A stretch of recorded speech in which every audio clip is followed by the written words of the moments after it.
Sejak suamiku mengaku jadi CEO, suami dan mertuaku tak henti menghinaku. Tapi saat aku datang ke kantornya, Satpam tertawa, ternyata selama ini diam-diam dia berbohong untuk menjebakku. Saat itulah aku memutuskan. Aku akan pura-pura tidak tahu. Aku akan membiarkan mereka menggali lubang mereka sendiri. Dan aku akan memastikan mereka jatuh sedalam-dalamnya. Sebelum ceritanya dimulai, silahkan tulis di kolom komentar dari daerah mana saja teman-teman yang menonton cerita ini. Jangan lupa like dan subscribe agar channel ini bisa semakin berkembang dan bisa mempersembahkan cerita yang lebih menarik lagi. Lantai keramik dingin terasa menembus telapak kaki Winda saat ia selesai membersihkan dapur. Sudah pukul 10 malam, dan ini adalah ritualnya. Menunggu kepulangan Tony, suaminya, sambil memastikan tidak ada satupun piring kotor tersisa di wastafel. Ibu Imah, mertuanya, sudah mendengkur di kamarnya. Keheningan di rumah kecil itu terasa berat, seolah menekan pundaknya yang seringkali ia sembunyikan di balik balutan hijab sederhananya. Winda menghela napas, jemarinya yang lelah mengusap tepi meja makan yang mengilap. Ia hidup untuk melayani, setidaknya itulah yang selalu didengungkan Ibu Imah di telinganya. Tiba-tiba, suara pintu depan dibanting terbuka. Tony pulang.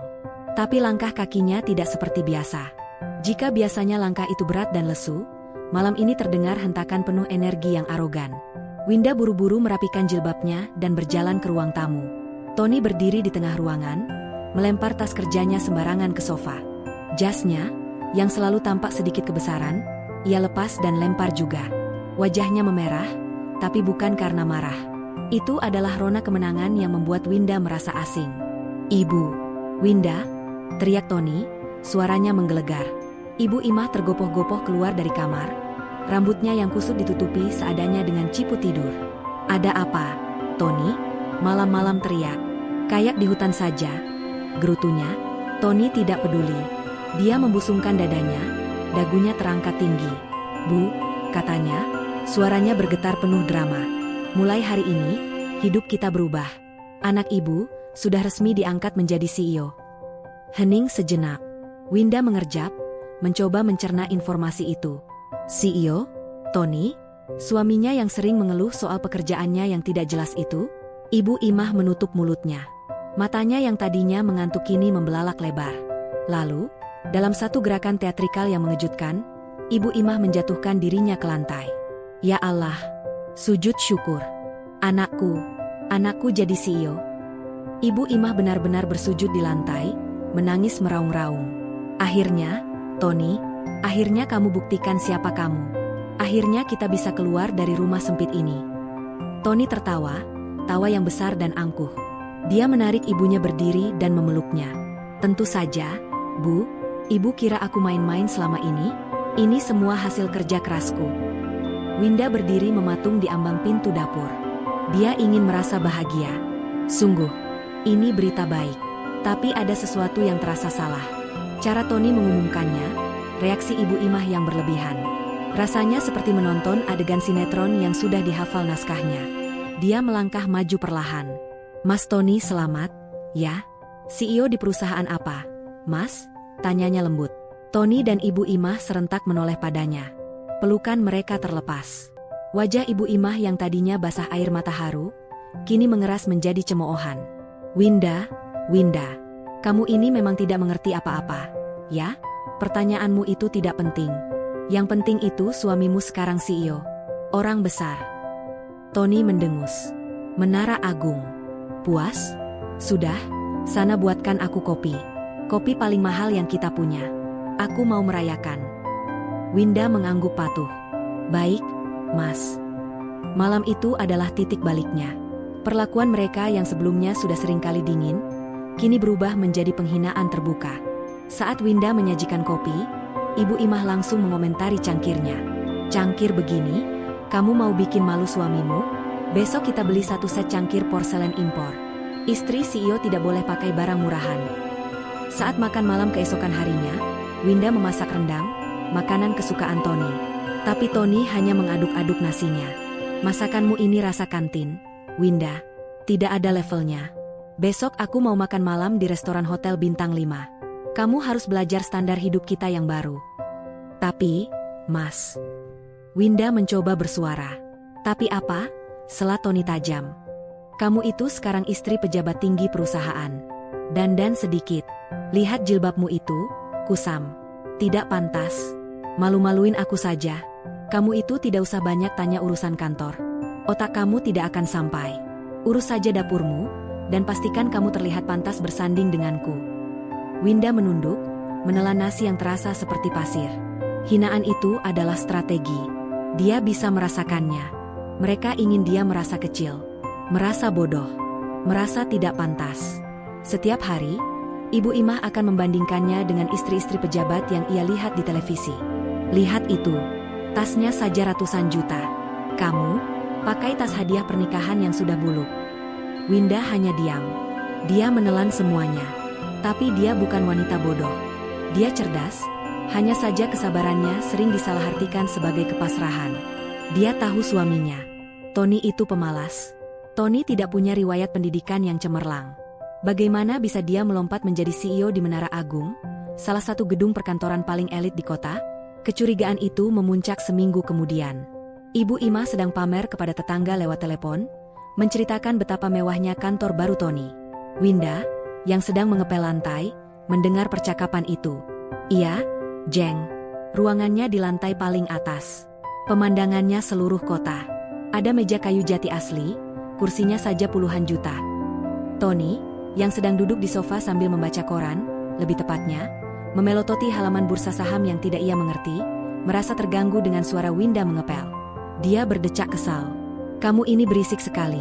Sih, hardiknya. Winda berhenti. Maaf, Mas. Tony, mungkin karena kesal atau mungkin karena ingin pamer lagi, mengeluarkan ponselnya. Dia membuka sebuah foto dan menyodorkannya ke wajah Winda. Nih, lihat. Biar otak udangmu itu ada gambaran. Ini ruanganku. Lihat. Lebih besar dari seluruh rumah ayahmu, tahu. Winda terpaksa melihat foto itu. Memang benar. Sebuah ruangan mewah.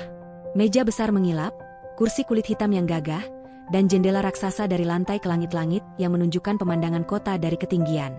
Tony duduk di kursi itu, tersenyum pongah ke arah kamera, mengenakan jas yang rapi. Winda ingin memalingkan muka, tapi matanya menangkap sesuatu. Sesuatu yang sangat janggal. Di pantulan jendela kaca raksasa di belakang Tony. Pantulannya agak buram, terdistorsi oleh cahaya matahari sore. Tapi Winda bisa melihatnya dengan jelas. Sosok yang mengambil foto itu. Sosok itu memegang ponsel. Dan di belakang sosok itu, ada pantulan Tony. Bukan Tony yang sedang duduk di kursi CEO. Tapi Tony yang sedang berdiri di dekat pintu. Dan di pantulan itu, Tony tidak mengenakan jas. Di pantulan buram itu, Winda melihat suaminya mengenakan seragam. Seragam dua warna, biru muda dan biru tua. Persis seperti seragam yang biasa dipakai para petugas kebersihan atau office boy di gedung-gedung besar. Jantung Winda berdebar kencang. Dia pasti salah lihat. Itu hanya trik cahaya. Pantulan yang menipu. Dia menarik napas, mencoba menenangkan diri. Kenapa? Kaget? Terpana kamu, kan? Ejek Tony, menarik kembali ponselnya. Winda memaksakan senyum tipis. Hebat, Mas. Ruangannya bagus sekali. Tentu saja, sahut Ibu Imah dari seberang ruangan, masih memegang telepon. Suami siapa dulu? Tony. Winda kembali ke pekerjaannya, melanjutkan mengepel lantai. Tapi pikirannya tidak lagi di situ. Tangannya gemetar. Gambaran pantulan di jendela itu terus berputar di kepalanya. Seragam biru itu. Kecurigaan yang tadinya hanya bisikan kecil, kini berubah menjadi lonceng alarm yang memekakan telinga. Ada sesuatu yang sangat salah dengan suaminya. Hari-hari berikutnya, tekanan di rumah itu semakin menjadi-jadi. Winda kini benar-benar diperlakukan seperti pembantu yang tidak dibayar. Setiap pagi, Ibu Imah akan memberinya daftar tugas yang tidak masuk akal. Membersihkan setiap sudut rumah sampai mengilap, memasak 3 jenis lauk berbeda untuk sarapan Tony, dan memastikan kemeja, CEO, suaminya licin sempurna tanpa satupun kerutan. Winda menuruti semuanya dalam diam. Bukan karena takut, tapi karena dia sedang mengamati. Tony semakin arogan. Dia pulang semakin malam, seringkali membawa kantong belanjaan berisi barang-barang bermerek yang Winda tahu harganya mahal. Dia akan melempar kantong itu ke depan Ibu Imah. Nih, Bu, tas baru. Biar ibu pantas jadi ibunya CEO. Ibu Imah akan memekik girang, memamerkan tas itu pada Winda. Lihat, ini baru hidup. Kamu kapan mau ganti jilbab bulukmu itu? Winda, malu aku lihatnya. Winda hanya tersenyum. Dia memperhatikan, tidak satupun barang bermerek itu dibelikan untuknya. Dia juga memperhatikan, Tony seringkali menerima telepon dengan gugup. Dia akan berjalan ke halaman belakang, berbicara dengan suara pelan dan marah, lalu kembali ke dalam rumah dengan wajah stres yang coba ia tutupi dengan amarah. Suatu malam, Winda sedang menyiapkan makan malam ketika Tony dan Ibu Imah memanggilnya ke ruang tamu. Keduanya duduk di sofa dengan ekspresi serius yang dibuat-buat. Ini adalah rapat, dan Winda tahu, dia adalah targetnya. Winda, duduk, kata Tony, nadanya memerintah. Winda duduk di kursi kayu kecil di seberang mereka, kedua tangannya tertaut di pangkuan.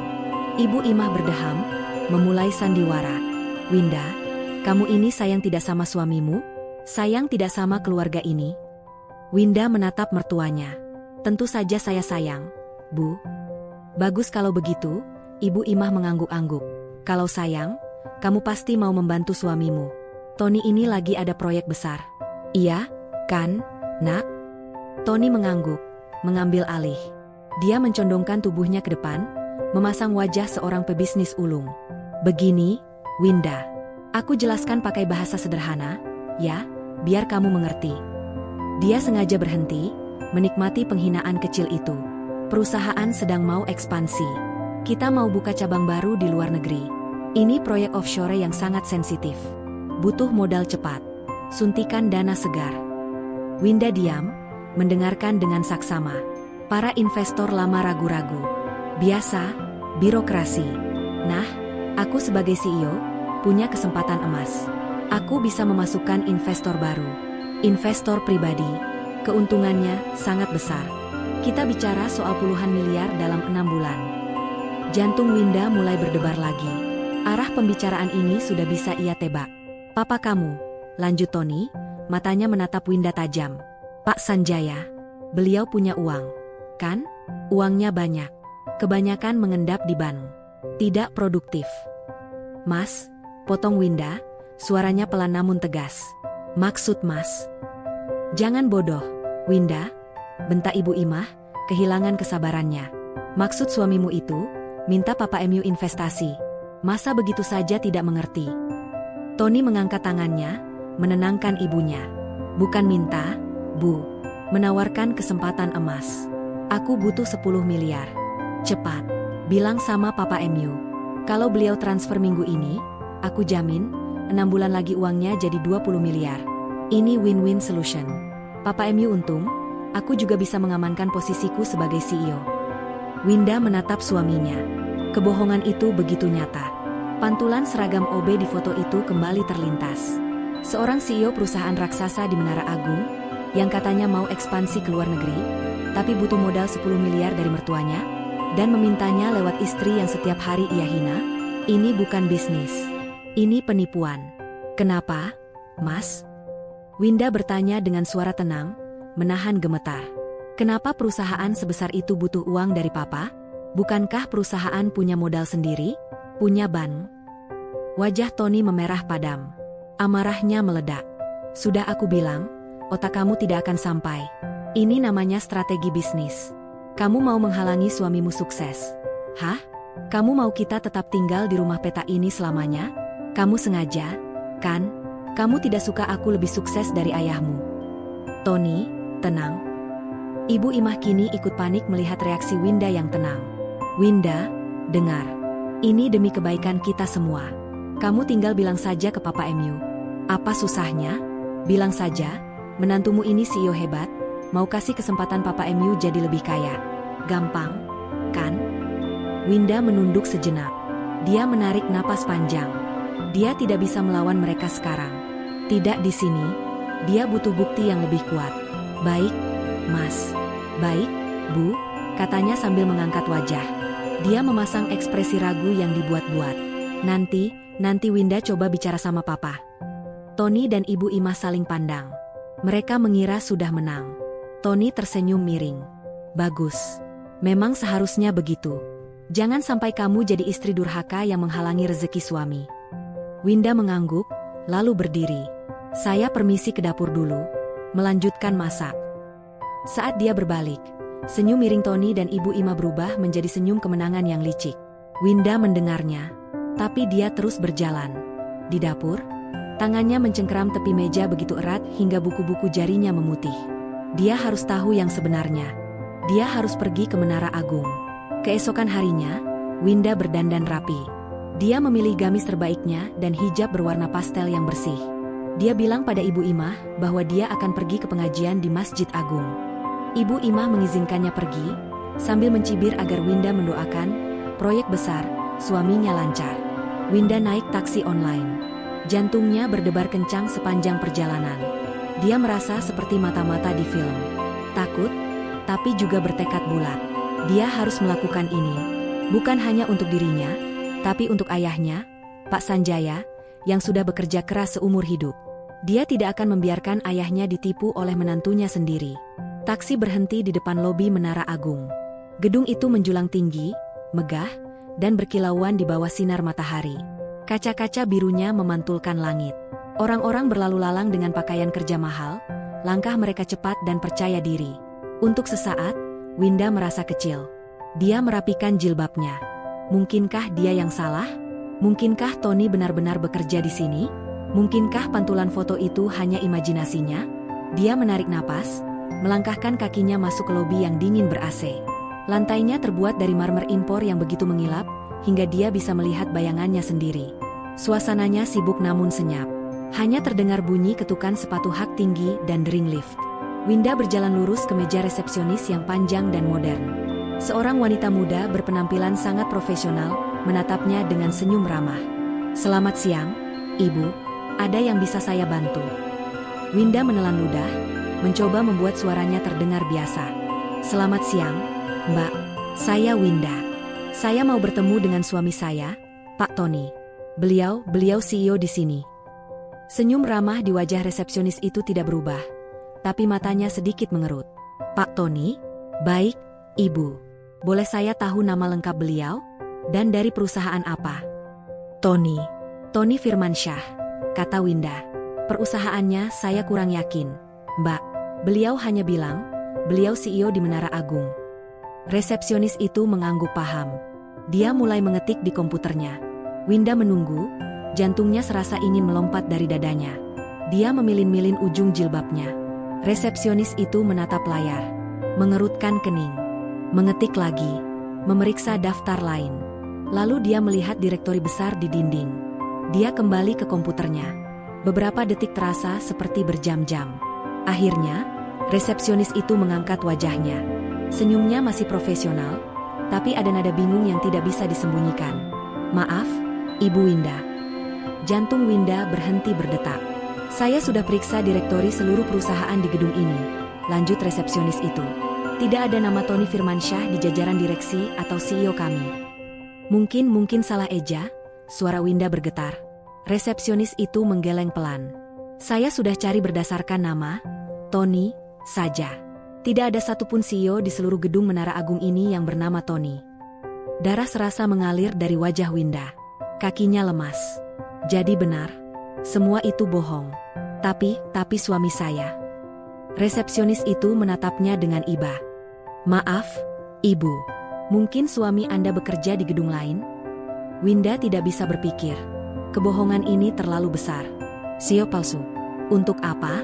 Untuk menipu ayahnya. Rasa marah yang dingin mulai menjalar di hatinya. Dia harus pergi dari sini. "Ah, baiklah, Mbak. Mungkin saya yang salah dengar. Terima kasih banyak. Maaf mengganggu."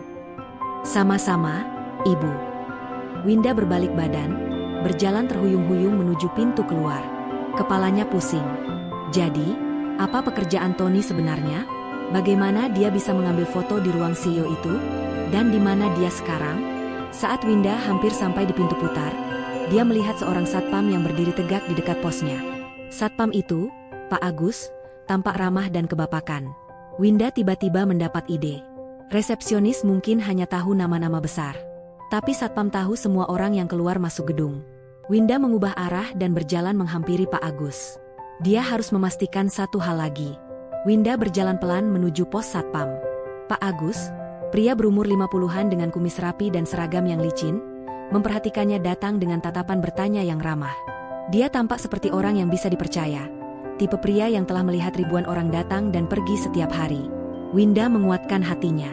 Dia harus terdengar seyakin mungkin. "Permisi, Pak." Suara Winda sedikit bergetar, tapi dia memaksanya agar tetap stabil. Pak Agus tersenyum. "Iya, Bu. Ada yang bisa saya bantu?" "Begini, Pak. Saya Winda, istri dari Pak Tony. Beliau CEO di salah satu perusahaan di sini. Saya mau mengantarkan makan siang, tapi ponselnya tidak aktif. Tadi saya tanya resepsionis, tapi mereka tidak menemukan namanya." Winda sengaja mengucapkan kalimat itu, berharap Pak Agus bisa mengklarifikasi. Pak Agus mengerutkan keningnya dalam-dalam. "CEO? Namanya Pak Tony?" "Iya, Pak. Tony Firmansyah," ulang Winda. Pak Agus menatap Winda dari atas ke bawah. Tatapannya bukan merendahkan, tapi penuh kebingungan, seolah Winda baru saja memberitahunya bahwa langit berwarna hijau. Dia lalu tertawa kecil, tawa canggung yang ditahan. "CEO? Tony?" ulangnya sekali lagi. "Maaf, Bu.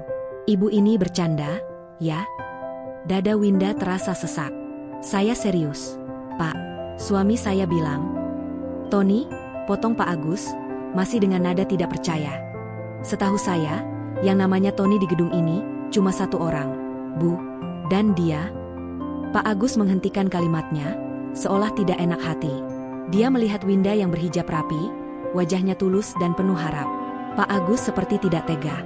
Dia kenapa, Pak?" desak Winda, suaranya kini nyaris berbisik. Pak Agus menghela napas. Dia seperti membuat keputusan. "Ibu jangan tersinggung, ya. Tapi yang namanya Tony di sini, itu..." Tepat saat itu, bel lift service di seberang lobi berbunyi. Pintu lift yang terbuat dari baja kusam itu terbuka. Pak Agus menunjuk dengan dagunya ke arah lift tersebut. "Nah, itu orangnya. Ibu lihat saja sendiri." Winda menelan ludah. Jantungnya berdebar sangat kencang, memukul-mukul rusuknya seperti ingin keluar. Dia memutar tubuhnya perlahan. Matanya menyipit, fokus ke pintu lift servis yang terbuka. Seorang pria keluar dari lift itu. Pria itu mendorong troli pembersih yang tinggi, penuh dengan ember, kain pel, botol-botol cairan pembersih, dan kantong sampah kuning. Pria itu mengenakan seragam. Seragam dua warna, biru muda di bagian atas, dan biru tua di bagian celana. Punggungnya agak bungkuk karena lelah, dan keringat membasahi pelipisnya. Pria itu berhenti sejenak untuk menyeka keringat di dahinya dengan lengan seragamnya. Dan Winda melihat wajahnya. Dunia Winda seakan berhenti berputar. Lantai marmer di bawah kakinya terasa bergoyang. Itu Tony. Itu suaminya. Suaminya yang arogan. Suaminya yang menghinanya. Suaminya yang mengaku sebagai CEO. Tony Firmansyah. Seorang office boy. Pria yang mengepel lobi. Pria yang membuang sampah. Pria yang pantulannya ia lihat di foto, ruang CEO, itu. Seragam itu. Seragam mobe. Semuanya nyata. Tony belum melihatnya. Dia sibuk mengatur botol di trolinya. Winda berdiri membeku. Napasnya tertahan di tenggorokan. Dia tidak bisa bergerak. Dia hanya bisa menatap. Menatap pria yang telah membohonginya, membohongi ibunya, dan kini berencana menipu ayahnya. Pak Agus menatap Winda dengan iba. "Itu Tony, Bu. Petugas kebersihan. Dia biasa shift malam, tapi hari ini dia tukar shift pagi. Orangnya baik, rajin." Winda tidak mendengar pujian Pak Agus. Telinganya berdenging. Tepat pada saat itu, seolah merasakan ada yang memperhatikannya, Tony mengangkat kepalanya. Pandangannya menyapu lobi yang ramai, dan matanya terkunci pada Winda. Waktu benar-benar berhenti. Winda melihat rahang Tony jatuh. Matanya membelalak ngeri. Wajahnya yang tadi lelah dan berkeringat, kini berubah pucat pasi seperti mayat. Botol pembersih yang sedang ia pegang jatuh dari tangannya, menimbulkan bunyi keras di lantai marmer. Klang. Beberapa orang menoleh, termasuk Tony. Tapi matanya cepat-cepat kembali menatap Winda. Dia membeku di tempat, troli pembersihnya menjadi saksi bisu. Winda bisa melihat kepanikan murni di matanya. Ketakutan seorang penipu yang tertangkap basah. Semua emosi bergolak di dalam diri Winda.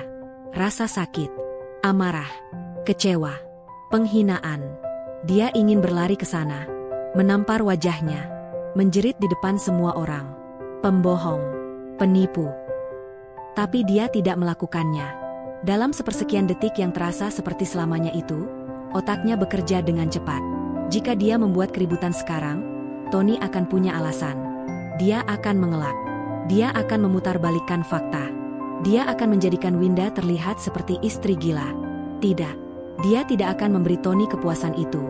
Rencana jahat suaminya dan ibu mertuanya melintas di benaknya. 10 miliar. Investasi. Harta ayahnya. Tidak. Permainan ini belum selesai. Dengan sisa kekuatan yang dia miliki, Winda mengalihkan pandangannya dari Tony. Dia memutuskan kontak mata itu. Dia menatap Pak Agus, yang memandangnya dengan prihatin. Lalu, Winda melakukan hal yang paling tidak terduga. Dia tersenyum. Senyum tipis yang dipaksakan. "Ah," katanya, suaranya gemetar tapi dia berusaha keras mengontrolnya. "Bukan, Pak. Bukan dia.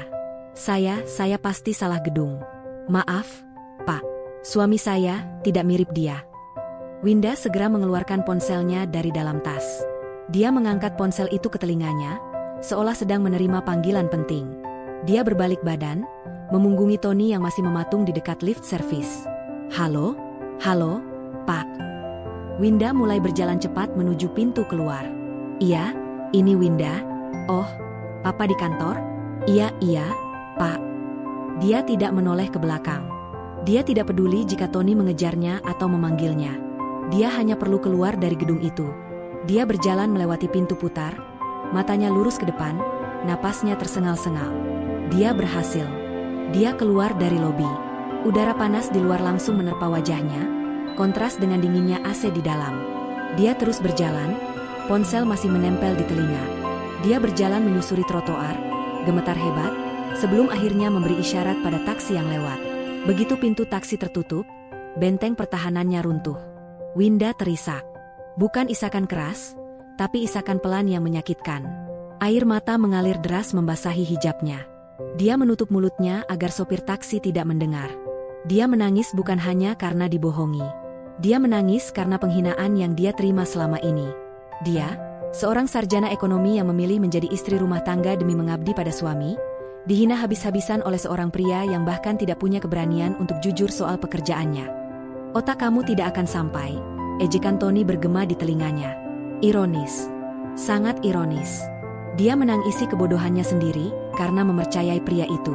Dia menangisi Ibu Imah, yang ternyata adalah komplotan jahat, bukan sekadar mertua cerewet. Mereka berdua.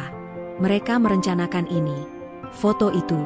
Seragam di pantulan itu. Itu nyata. Tony sengaja mengambil foto di ruang CEO kosong saat sedang bersih-bersih. Tujuannya satu, menipu Pak Sanjaya.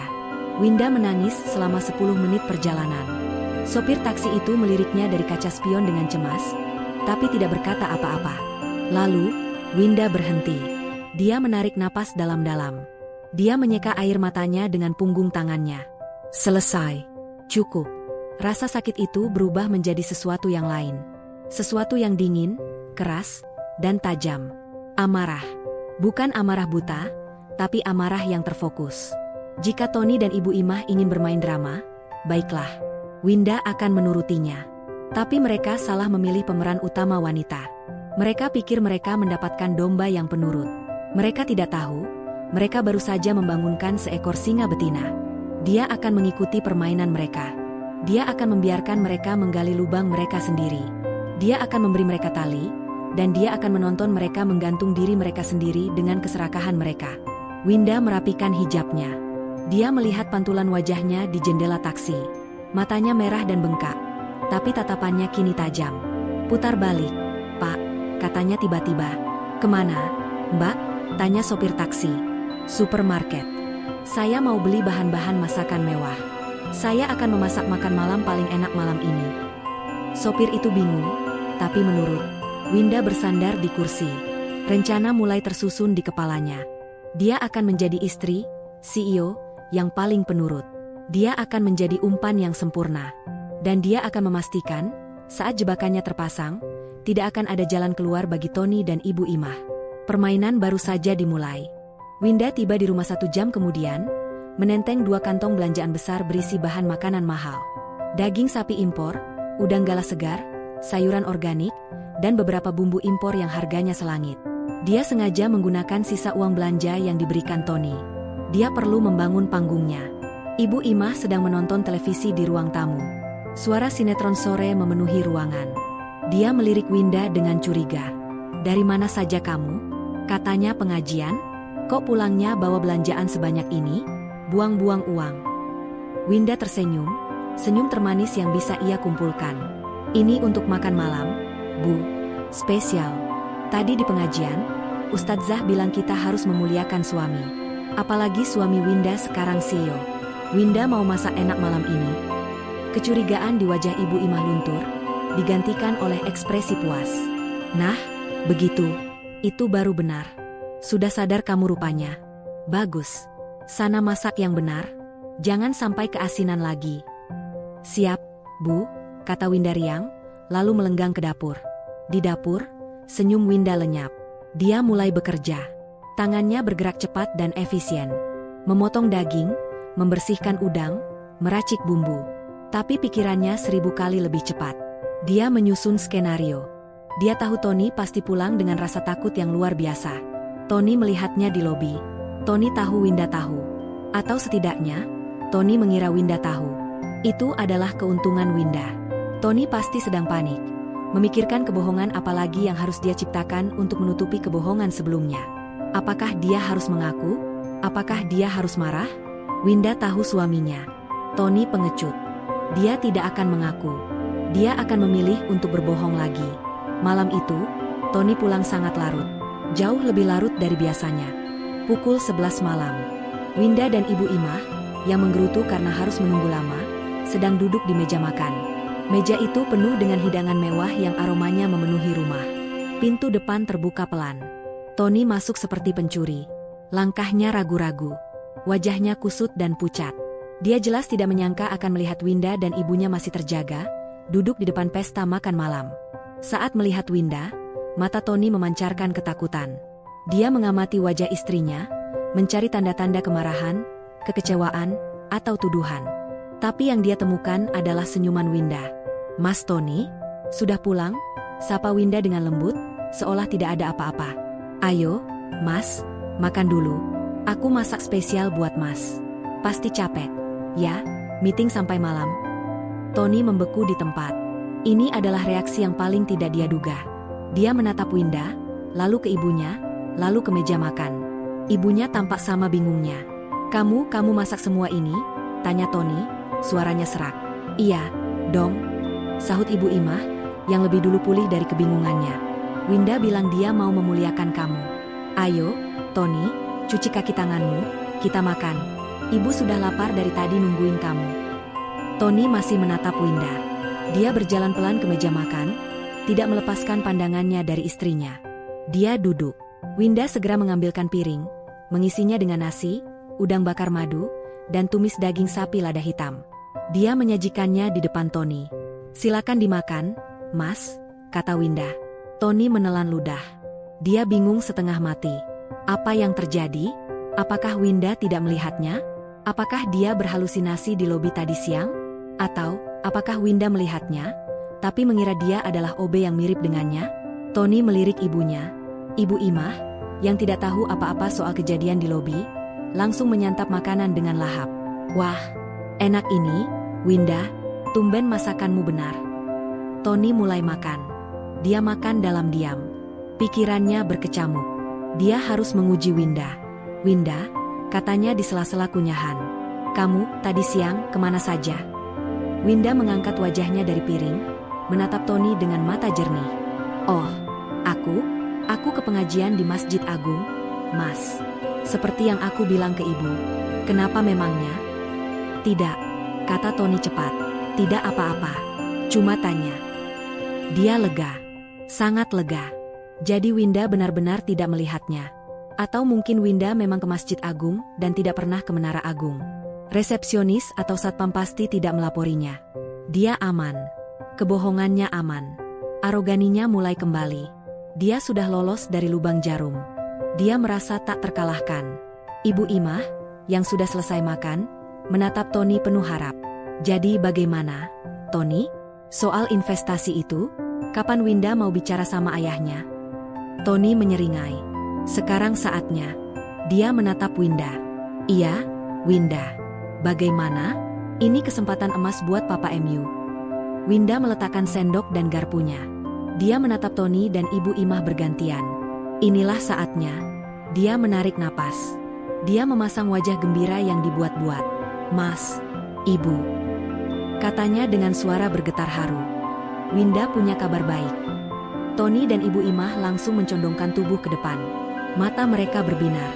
Tadi siang, lanjut Winda, waktu aku di pengajian, aku kepikiran terus soal Mas Tony. Aku bangga sekali sama Mas. Jadi, aku telepon Papa. Jantung Tony berdebar. Ini dia. Aku telepon Papa. Ulang Winda, nyaris memekik. Aku ceritakan semuanya. Aku bilang suamiku sekarang CEO hebat di Menara Agung. Aku bilang Mas Tony lagi ada proyek besar mau ekspansi ke luar negeri. Lalu Papa MU bilang apa? Desak Ibu Imah tidak sabar, mencengkeram lengan Tony. Winda tersenyum lebar. Papa senang sekali, Mas. Papa terharu. Beliau bilang, akhirnya, Winda, suamimu membuktikan dia menantu yang hebat. Papa bilang beliau bangga sekali sama Mas Tony. Wajah Tony memerah karena bangga. Seringai sombongnya merekah. Dia menepuk dadanya. Tentu saja. Siapa dulu? Iya, kan? Aku bilang juga apa? Timpal Ibu Imah, tertawa melengking. Dan soal investasi itu. Winda sengaja menggantung kalimatnya. Ruangan itu hening. Papa bilang. Lanjut Winda, Papa mau investasi besar. Berapa? Teriak Ibu Imah dan Tony hampir bersamaan. Papa tidak sebut angkanya, tapi beliau bilang, investasi besar. Papa percaya penuh sama Mas Tony, kata Winda. Tony rasanya ingin melompat dari kursinya. Dia berhasil. Dia akan kaya. Dia memandang ibunya, dan mereka berdua berbagi tawa kemenangan yang rakus. Mereka berhasil menipu si bodoh Winda dan si tua bangka Pak Sanjaya. Winda menunggu tawa mereka reda. Lalu dia menjatuhkan umpan terakhirnya. Tapi tawa mereka langsung berhenti. Tapi apa? Tanya Tony tajam. Winda memasang wajah sedikit cemas. Papa orangnya kan teliti sekali, Mas. Beliau bilang, beliau mau investasi, tapi beliau mau lihat dulu kantor Mas. Wajah Tony dan Ibu Imah menegang. Bukan cuma itu, tambah Winda cepat-cepat. Beliau mau ketemu langsung sama Mas Tony di kantor Mas. Minggu depan. Beliau mau serahkan ceknya langsung di sana, sebagai simbol kepercayaan. Keheningan total melanda meja makan. Tony menatap Winda. Sisa-sisa kecurigaannya tadi siang kini lenyap total, digantikan oleh kepanikan baru. Ketemu di kantor? Minggu depan? Bagaimana caranya? Winda menatap suaminya dengan tatapan polos penuh dukungan. Mas tidak apa-apa, kan? Papa cuma mau yakin, katanya. Wajar. Kan? Mas pasti bisa atur. Kan? Mas kan CEO. Kalimat terakhir itu adalah kunci. Mas kan CEO. Itu adalah sanjungan sekaligus tantangan. Tony, yang egonya sudah melambung setinggi langit karena pujian palsu dari Pak Sanjaya, tidak mungkin mundur.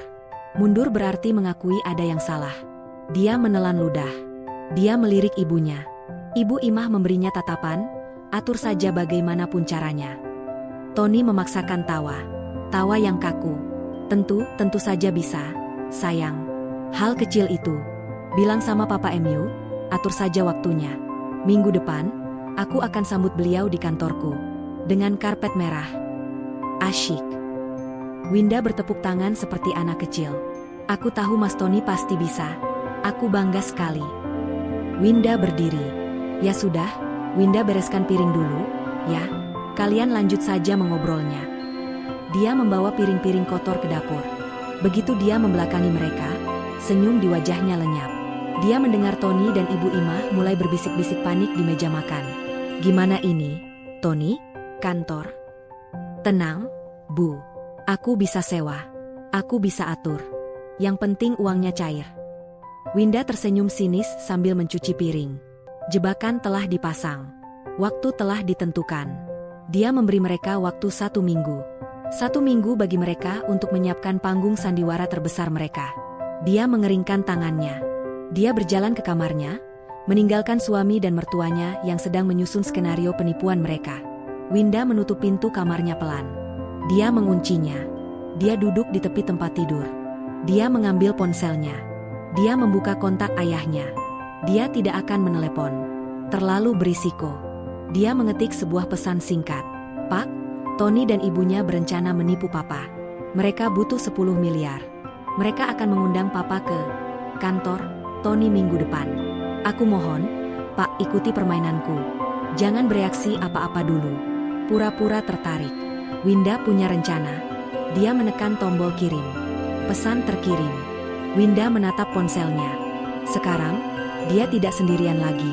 Sang sutradara sudah memberi arahan. Para aktornya sedang panik berlatih. Dan penonton utamanya, Pak Sanjaya, baru saja membeli tiket untuk pertunjukan barisan depan. Pesan Winda terkirim. Detik berikutnya, balasan dari ayahnya masuk. Hanya satu kata, hati-hati. Papa ikut. Jantung Winda sedikit tenang. Dia tidak sendirian. Di ruang tamu, suasana tegang. Begitu Winda masuk ke kamar, Ibu Imah langsung menatap Tony dengan panik. Tony, bagaimana ini? Kantor? Minggu depan? Kamu gila menyetujuinya. Tony mengusap wajahnya kasar. Dia juga panik, tapi egonya yang sudah terlanjur melambung tinggi melarangnya untuk mundur. Tenang, Bu, tenang. Aku bisa atur. Atur bagaimana? Desis Ibu Imah.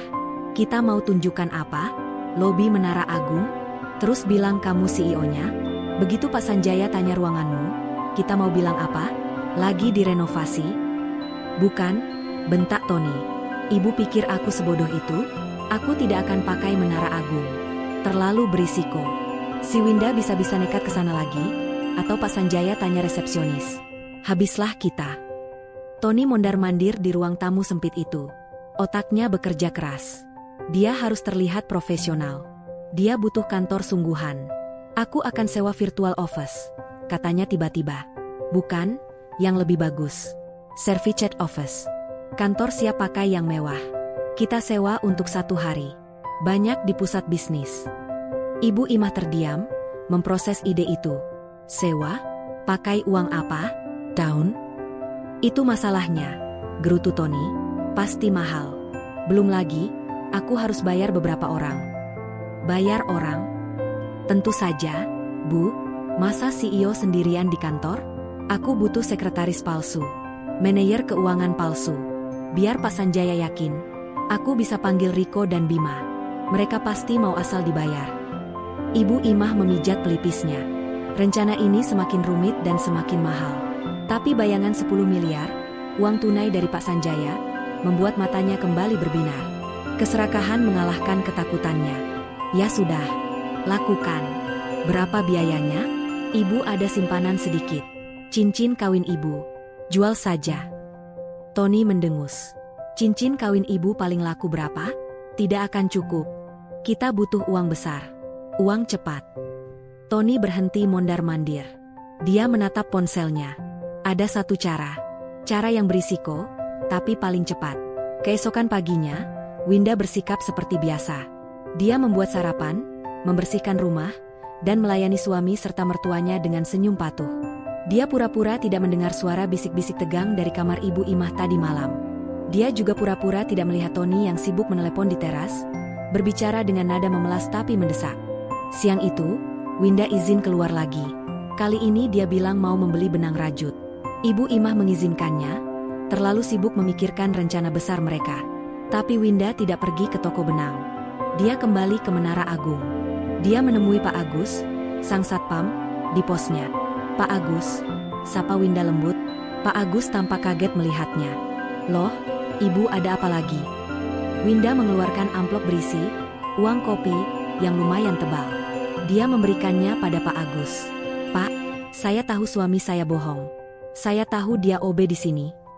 Pak Agus menatap amplop itu, lalu menatap Winda. Dia tidak menerimanya. Tidak usah, Bu. Saya kasihan sama Ibu. Pak, tolong terima, desak Winda.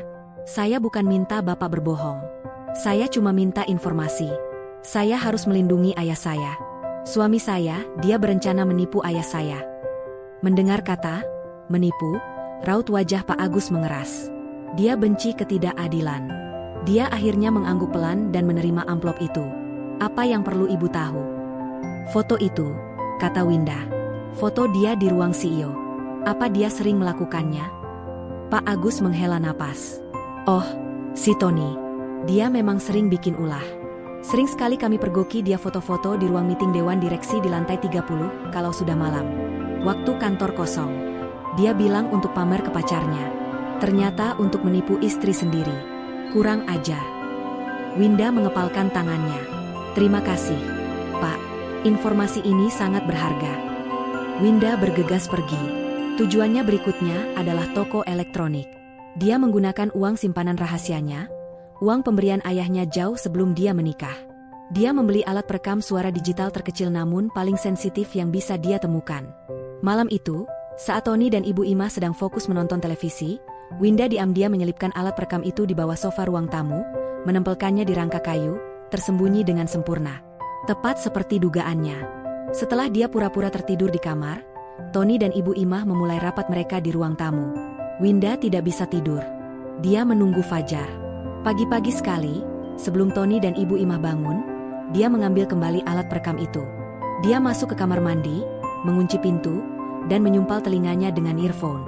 Apa yang dia dengar membuat darahnya membeku. Suara Tony, berhasil, Bu, cair, 50 juta. Memang bunganya gila, tapi tidak masalah. Lunas begitu uang si tua bangka itu masuk. Suara Ibu Imah, bagus. Cepat kamu sewa kantornya. Gedung yang paling mewah.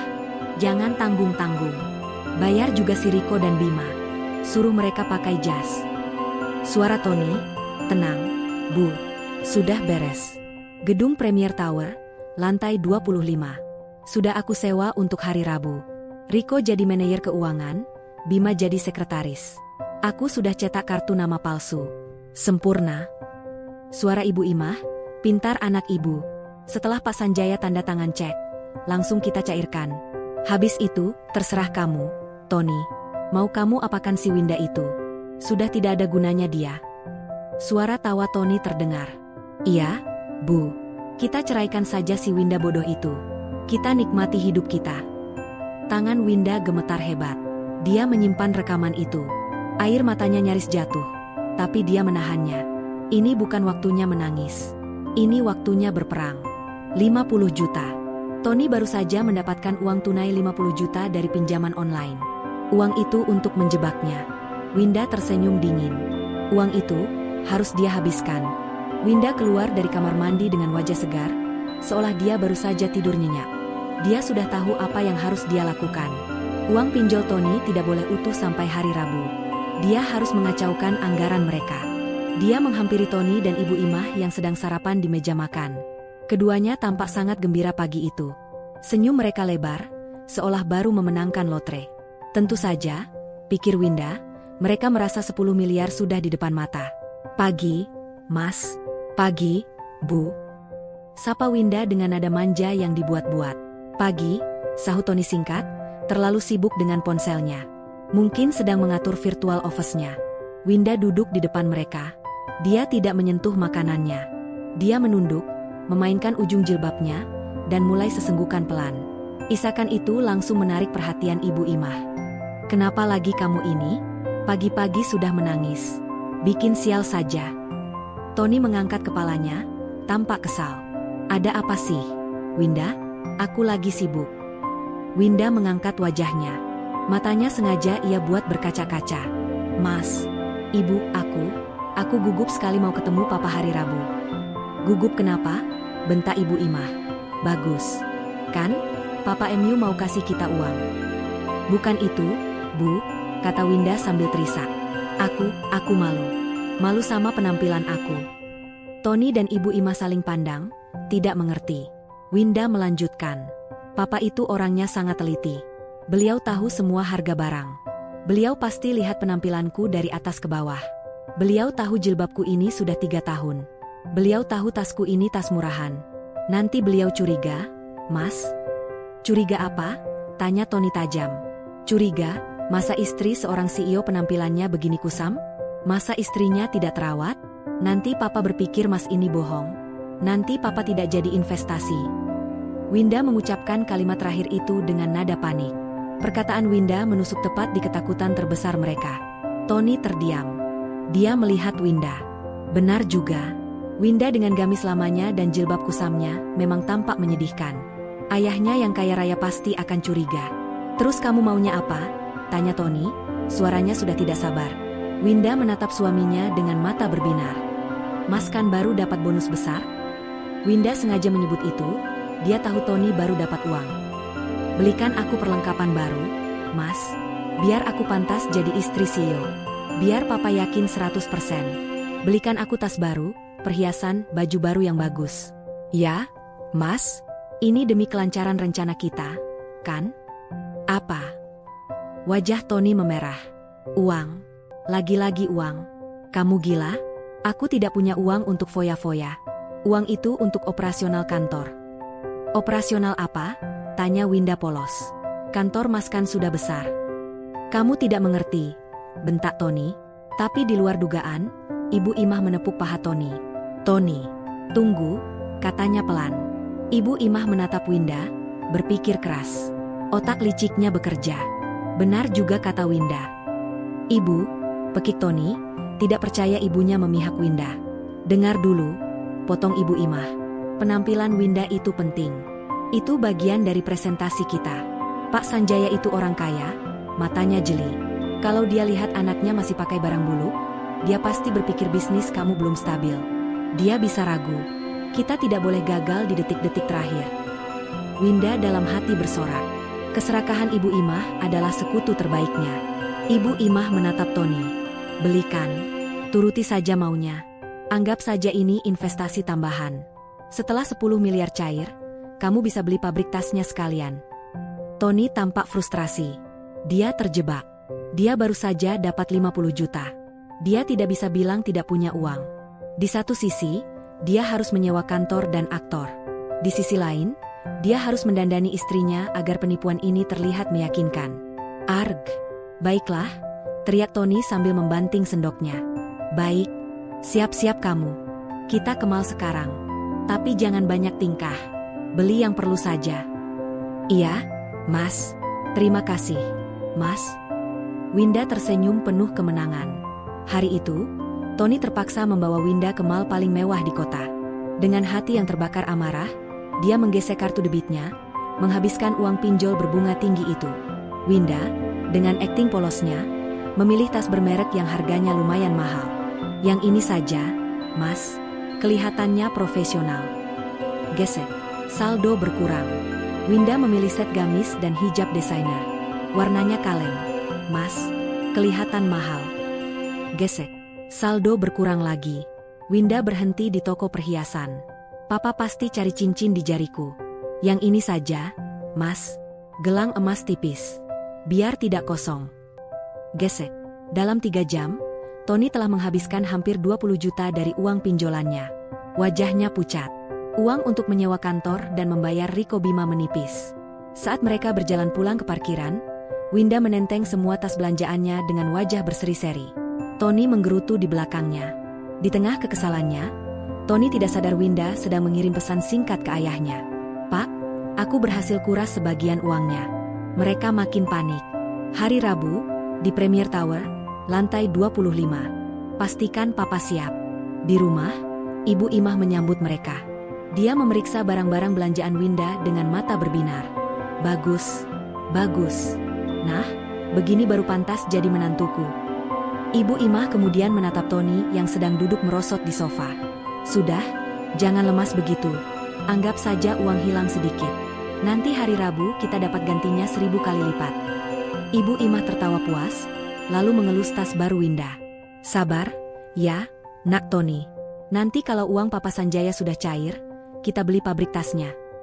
Winda, yang sedang pura-pura mencoba perhiasan barunya di depan cermin, tersenyum dingin. Dia mendengar kalimat itu. Kalimat yang sama persis dengan yang ada di rekamannya. Dia mengepalkan tangannya. Hari Rabu. 2 hari lagi. Hari penghakiman untuk Tony dan Ibu Imah. Hari Rabu. Hari haji udara di rumah kecil itu terasa sesak oleh antisipasi. Tony mondar-mandir di ruang tamu, mengenakan jas sewaan yang agak mengilap dan sedikit sempit di bahu. Dia sudah menyemprotkan parfumnya secara berlebihan, mencoba menutupi bau keringat dingin yang menguar dari tubuhnya. Uang pinjolannya sudah menipis drastis. Setelah dipakai Winda belanja 20 juta, dan dia membayar sewa kantor mewah serta gaji Riko dan Bima. Uangnya tinggal sisa sedikit untuk operasional. Dia bertaruh besar hari ini. Ibu Imah tidak kalah heboh. Dia mengenakan gamis brokat paling meriah yang dia punya, warnanya kuning menyala. Kerudungnya penuh dengan payet berkilauan. Riasan wajahnya tebal dan menor. Dia tampak seperti orang yang baru pertama kali melihat kemewahan dan ingin menelannya bulat-bulat. Winda, sebaliknya, tampak tenang dan elegan. Dia mengenakan setelan gamis dan hijab desainer yang dibelikan Tony. Warnanya kalem, riasannya tipis. Tas bermerek baru itu tersampir anggun di bahunya. Dia adalah gambaran sempurna seorang istri pengusaha sukses yang santun. Dia adalah umpan yang sempurna. "Ayo, cepat," bentak Tony pada Winda yang sedang mengunci pintu. "Jangan sampai Papa MU menunggu. Kesan pertama itu penting." Winda hanya mengangguk patuh. Mereka bertiga masuk ke taksi online yang sudah dipesan Tony. Perjalanan menuju pusat kota terasa hening. Tony terus-menerus merapikan dasinya yang miring, sementara Ibu Imah sibuk bersuah foto di dalam taksi, memamerkan perhiasan imitasi di pergelangan tangannya. Mereka tiba di Le Ciel, restoran Prancis paling mahal di puncak gedung pencakar langit. Restoran itu dipilih sendiri oleh Pak Sanjaya. Ini adalah jebakan pertama. Tony menelan ludah saat melihat daftar harga di menu yang dipajang di lobi restoran. Harga satu porsi steak di sini setara dengan gaji OB-nya selama 2 minggu. "Ayo, Mas. Papa sudah menunggu di dalam," kata Winda lembut, seolah tidak menyadari kegelisahan suaminya. Seorang pelayan mengantar mereka ke meja terbaik di dekat jendela, dengan pemandangan seluruh kota. Di sana, Pak Sanjaya sudah duduk dengan tenang. Beliau mengenakan kemeja batik tulis yang sederhana namun berwibawa. Dia tampak santai, berbeda sekali dengan Tony yang kaku seperti robot. "Papa," sapa Winda, mencium tangan ayahnya. "Winda, nak." Pak Sanjaya tersenyum hangat, lalu menatap Tony dan Ibu Imah. "Tony, Ibu Imah, silakan duduk. Terima kasih sudah meluangkan waktu." "Oh, tentu saja, Pak Sanjaya. Sibuk sekali kami ini, tapi demi calon investor, apapun kami lakukan." Ibu Imah tertawa melengking, menarik perhatian beberapa pengunjung lain. Tony buru-buru duduk. "Selamat siang, Pak. Maaf sedikit terlambat, tadi ada urusan mendadak di bursa saham." Winda hampir tersedak. "Bursa saham?" Pak Sanjaya hanya tersenyum tipis. "Tidak masalah. Silakan pesan." "Winda, kamu yang pilihkan makanan untuk Papa." Winda memesan beberapa hidangan mahal dengan lancar. Tony dan Ibu Imah hanya bisa mengangguk-angguk, pura-pura mengerti nama-nama makanan itu. Setelah pelayan pergi, suasana menjadi serius. Pak Sanjaya menautkan jari-jarinya di atas meja. "Jadi, Tony, Winda sudah cerita banyak soal kesuksesan kamu. CEO di Menara Agung, ya? Saya dengar mau ada ekspansi besar." "Inilah saatnya." Tony berdeham. Dia mengeluarkan beberapa lembar kertas yang sudah dia cetak, berisi grafik palsu dan angka-angka omong kosong. "Betul, Pak. Kami sedang dalam proses finalizing proyek offshore di Singapura. Ini prospeknya sangat profitable. Kami bicara soal return of investment yang masif." Tony mulai mempresentasikan bisnis palsunya. Dia menggunakan semua istilah bisnis yang dia hafal dari internet. Diversifikasi aset, akuisisi strategis, pangsa pasar baru. Winda menunduk, menahan senyum sinisnya. Suaminya bahkan salah mengucapkan kata akuisisi. Ibu Imah menambahkan bumbu. "Betul itu, Pak Sanjaya. Tony ini otaknya encer sekali. Semua direksi di kantornya tunduk sama dia. Tiap hari meeting terus. Kadang saya kasihan, pulangnya malam terus." Pak Sanjaya mendengarkan semua itu dengan saksama. Dia mengangguk-angguk. Dia tidak membantah. Dia tidak bertanya detail. Dia hanya mendengarkan. Setelah Tony selesai dengan presentasinya yang gagap, dia menatap Pak Sanjaya dengan tegang, menunggu reaksi. Pak Sanjaya bersandar di kursinya. Dia tersenyum lebar. "Luar biasa, Tony, luar biasa." Tony dan Ibu Imah tercengang. "Semudah itu? Papa bangga sekali sama kamu," lanjut Pak Sanjaya. "Papa tidak salah pilih menantu. Kamu pekerja keras. Winda beruntung punya suami seperti kamu. Dan Papa beruntung punya menantu pebisnis hebat." Wajah Tony memerah karena bangga. Egonya melambung menembus atap restoran. Dia berhasil. Dia menipu pengusaha besar. Karena itu, kata Pak Sanjaya, nadanya mantap. Papa putuskan. Papa akan investasi. Ibu Imah menutup mulutnya, menahan pekikan. 10 miliar, kata Pak Sanjaya tegas. Mata Tony dan Ibu Imah membelalak liar. Mereka tidak bisa bernapas. Uang itu nyata. Papa sudah siapkan semuanya. Pak Sanjaya meraih tas kerjanya yang diletakkan di kursi sebelahnya. Dia mengeluarkan sebuah map kulit berwarna biru tua yang tebal. Dia meletakkannya di atas meja, di antara piring-piring mahal yang baru saja datang. Kita selesaikan ini sekarang, kata Pak Sanjaya. Ini kontrak investasinya. Setelah ini, kita bisa langsung ke kantor kamu di Premier Tower untuk serah terima simbolis. Kan? Kamu sudah siapkan semuanya? Tony, yang masih terhipnotis oleh angka 10 miliar, mengangguk cepat. Tentu, Pak. Sudah siap. Tim saya sudah menunggu di kantor. Bagus. Pak Sanjaya membuka map itu. Silakan dibaca dan ditandatangani, CEO Tony.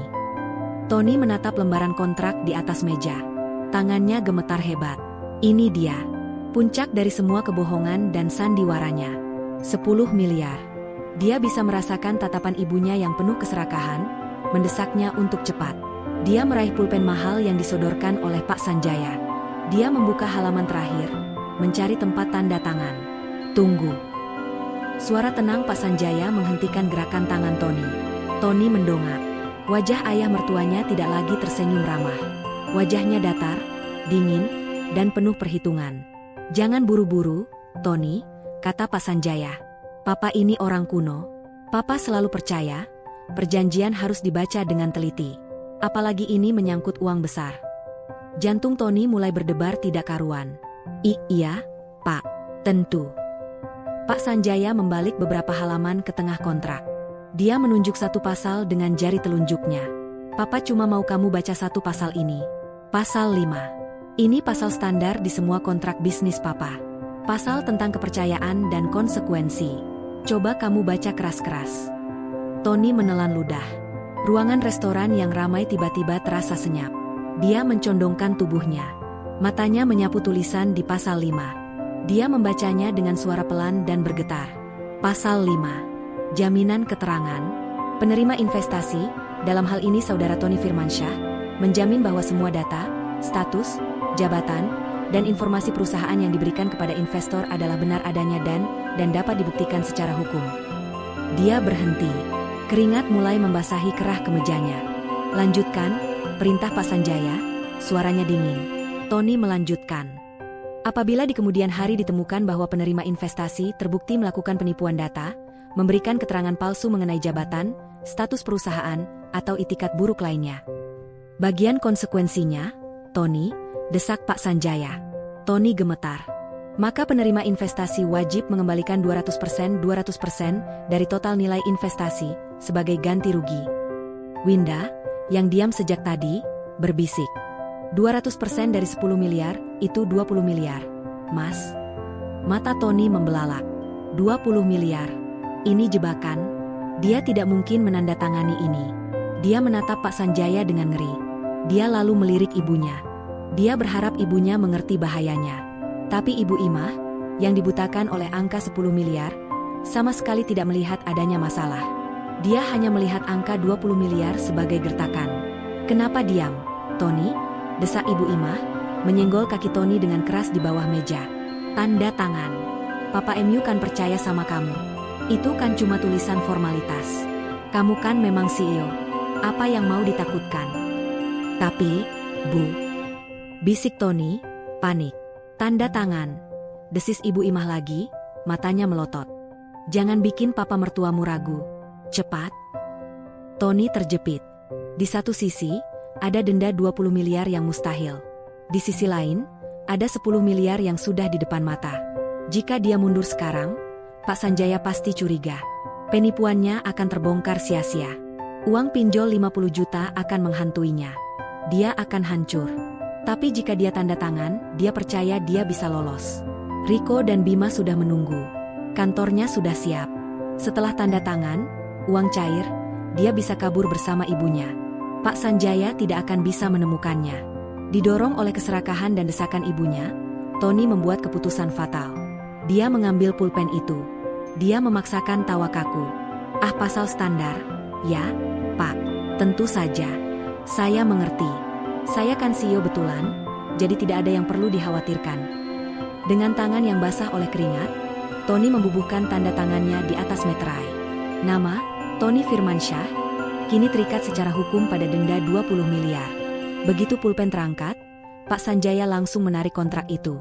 Beliau menutup mapnya. Wajahnya tetap datar. Bagus. Ibu Imah tersenyum lebar, merasa menang. Tony mencoba bernapas lega. Winda, yang sedari tadi menunduk, kini mengangkat wajahnya. Dia tersenyum. Senyum yang sangat dingin. Selamat ya, Mas Tony, kata Winda. Suaranya terdengar manis, namun penuh racun. Tony merasa ada yang tidak beres dengan senyum itu. Oh iya, Pak, Winda beralih ke ayahnya. Untuk merayakan penandatanganan ini, kita harus sekarang juga ke kantor Mas Tony di Premier Tower, kan? Untuk serah terima simbolisnya. Tentu, kata Pak Sanjaya sambil berdiri. Dan seperti janji Winda, tambah Winda, matanya menatap lurus ke arah Tony. Aku sudah panggil beberapa teman papa. Biar mereka bisa meliput kesuksesan Mas. Tony dan Ibu Imah membeku. Mi media? Tanya Tony, suaranya tercekat. Winda tersenyum. Bukan sembarang media, Mas. Aku panggil tim pengacara papa. Dan beberapa wartawan dari koran bisnis. Mereka sudah menunggu kita di lobi Premier Tower. Sekarang. Media? Wartawan? Wajah Tony berubah pucat pasi. Dia menatap Winda dengan ngeri, lalu beralih ke Pak Sanjaya. Ibu Imah, yang tadinya tersenyum penuh kemenangan, kini membeku. Riasan menornya tiba-tiba terlihat retak. Kenapa harus panggil wartawan? Tanya Tony, suaranya tercekat. Ini kan acara keluarga, Pak. Pak Sanjaya tersenyum tipis. Kenapa tidak, Tony?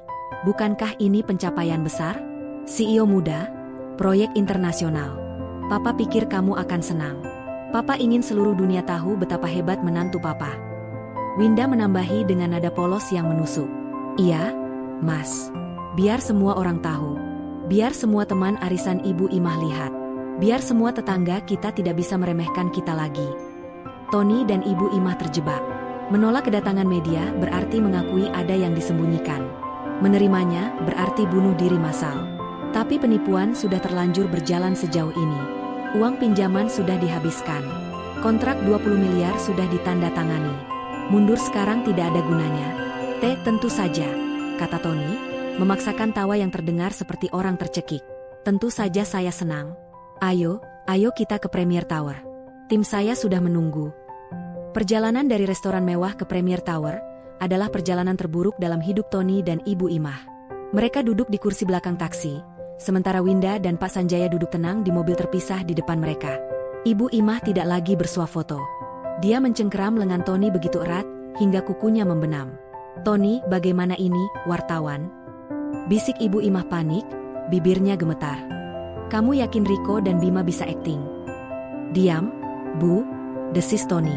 Keringat dingin membanjiri seluruh tubuhnya. Jas sewaannya terasa mencekik. Sudah terlanjur, kita ikuti saja. Yang penting cek 10 miliar itu cair.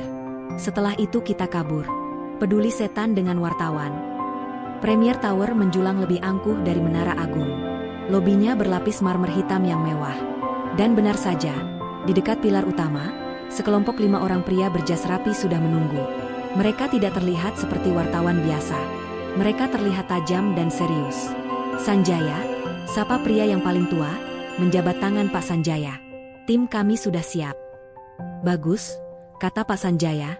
Kita dengar dulu presentasi dari menantu saya yang hebat ini. Baru kita liput. Tony merasa kakinya seperti jeli. Dia memimpin rombongan itu ke lift. Ibu Imah berusaha membusungkan dada, mencoba terlihat seperti ibu seorang konglomerat, padahal wajahnya pucat pasi. Winda berjalan anggun di samping ayahnya. Perjalanan naik ke lantai 25 terasa seperti 1 jam. Pintu lift berdenting dan terbuka, menunjukkan koridor mewah.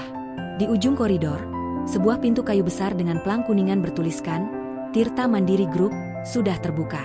Nama perusahaan itu adalah karangan Tony semalam. Di dalam, Riko dan Bima, 2 teman pengangguran Tony, sudah berdiri kaku. Mereka mengenakan jas yang kebesaran, wajah mereka tegang. Ruangan itu adalah serviced office yang disewa Tony. Mewah, tapi terasa kosong dan baru. "Selamat siang, Pak Tony," sapa Riko dengan suara dibuat-buat. "Selamat datang, Pak Sanjaya. Bapak-bapak." Ibu Imah menghela napas lega. Setidaknya panggungnya terlihat meyakinkan. "Silakan duduk," kata Tony, berusaha mengendalikan suaranya yang gemetar. Dia berjalan ke depan, ke meja presentasi, pura-pura menyalakan laptop sewaannya. "Baik, seperti yang saya bilang di restoran tadi, perusahaan kita, Tirta Mandiri Group, sedang dalam proses finalisasi." Tony mulai mengoceh. Mengulang istilah-istilah yang dia hafal. Tapi dia tidak bisa fokus. Mata para wartawan itu menatapnya tanpa berkedip. Pak Sanjaya duduk tenang.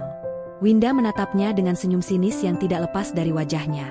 Tepat ketika Tony akan menampilkan grafik palsunya, pintu ruangan itu diketuk dengan keras. Bukan ketukan sopan. "Brak, brak, brak, permisi." Pintu terbuka kasar. Seorang pria berseragam safari rapi masuk dengan wajah merah padam. Dia adalah manajer gedung Premier Tower. Di dadanya tersemat nama, Pak Binsar. Dan di belakangnya, berdiri Pak Agus, Satpam Menara Agung. Tony melihat Pak Agus. Darah serasa tersedot dari wajahnya. Dia membeku. "Maaf," kata Pak Binsar dengan nada tinggi. "Siapa yang bertanggung jawab di sini? Saudara Tony Firmansyah?" Tony hanya bisa mengangguk kaku. "Anda yang menyewa ruang pameran ini atas nama pribadi, kan?" lanjut Pak Binsar. Wajah Ibu Imah berubah bingung. "Ruang pameran? Sewa?" Pak Binsar tertawa sinis. "Iya, Bu. Ini serviced office harian. Bukan kantor permanen. Dan Anda," dia menunjuk Tony, "sudah melanggar aturan sewa. Anda membawa media dan rombongan tanpa izin. Anda membuat keributan. Kontrak sewa Anda saya batalkan. Silakan keluar sekarang juga." Ibu Imah ternganga. "Sewa harian?" Pak Sanjaya berdiri. "Sabar, Pak Binsar. Saya investornya. Saya yang mengundang rekan-rekan ini." Pak Binsar menatap Pak Sanjaya. "Oh, Bapak investornya? Kalau begitu Bapak sedang ditipu. Orang ini," dia menunjuk Tony lagi, "bukan CEO. Dia penyewa 1 hari. Dia membayar pagi tadi dengan uang tunai." Kebenaran itu telak. Riko dan Bima langsung mengangkat tangan mereka. "Sumpah, Pak, kami cuma dibayar. Kami tidak tahu apa-apa." Dia bilang ini untuk kejutan ulang tahun. Tony bersandar di dinding, kakinya tidak sanggup lagi menopang tubuhnya. Ibu Imah mulai gemetar. Tony, ini tidak benar. Kan? Bilang sama mereka, Tony, bilang kamu CEO." Di tengah kekacauan itu, Pak Agus melangkah maju perlahan. Dia menatap Tony, yang kini menunduk dalam-dalam, tidak berani menatap siapapun. Suara Pak Agus terdengar jelas di ruangan yang mendadak hening itu. "Mas Tony?" Tony tersentak. "Mas Tony, OB shift malam di Menara Agung, kan?" Hening. Kok nekat sekali. "Mas, ngaku jadi CEO? Pakai sewa kantor mewah segala? Buat apa, Mas?" Pertanyaan sederhana itu adalah paku terakhir di peti mati kebohongan mereka. Ibu Imah menjerit. Jeritan yang melengking, histeris, penuh kengerian dan rasa malu. "Oh, B? Office Bu?" Dia menatap Tony, lalu ke Pak Agus, lalu ke Winda. Para wartawan, yang sebenarnya adalah tim pengacara Pak Sanjaya, serentak maju, membuka map mereka, dan menyalakan perekam suara di ponsel mereka. Sandiwara telah berakhir. Ruangan kantor sewaan itu meledak dalam kekacauan. Ibu Imah histeris. Dia mencakar-cakar lengan Tony, mengguncangnya dengan brutal.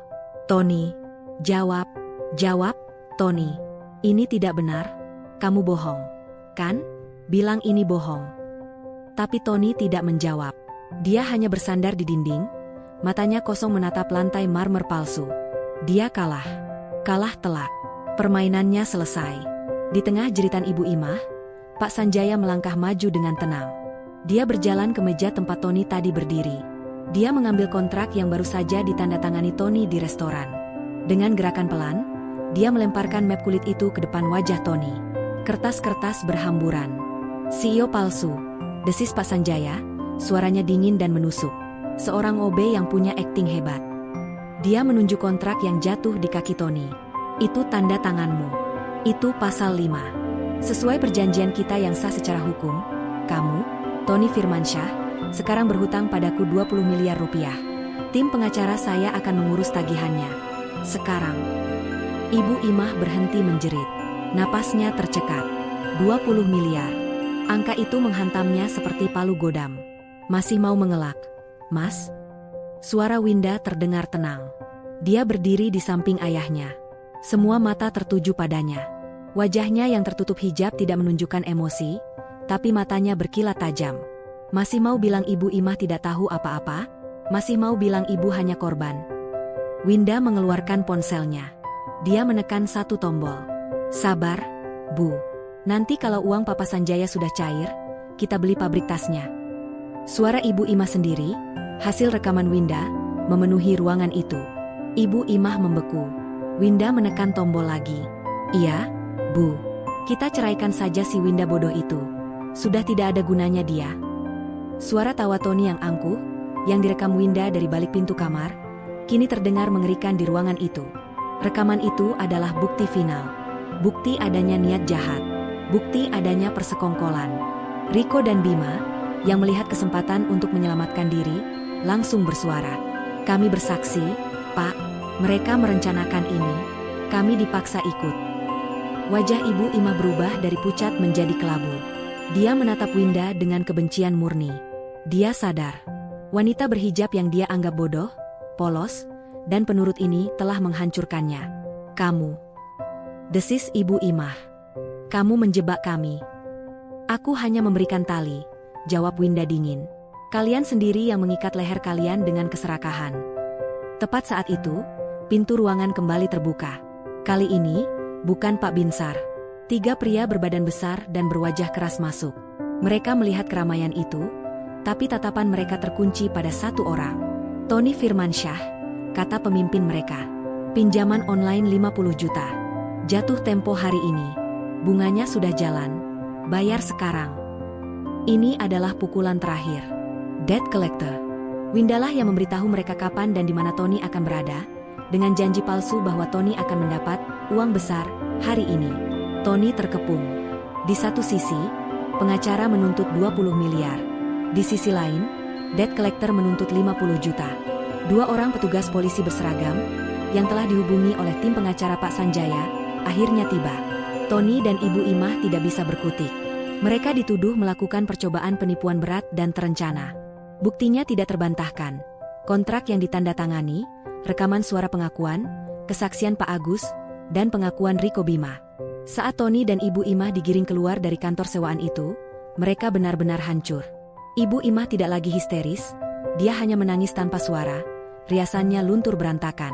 Tony berjalan seperti zombie, borgol mengilap di pergelangan tangannya. Di lobi, para debt collector itu menghadang mereka lagi, berteriak menuntut uang. Salah satu pengacara Pak Sanjaya melangkah maju. Semua aset kedua tersangka akan dibekukan oleh pengadilan. Termasuk rumah satu-satunya atas nama Ibu Imah.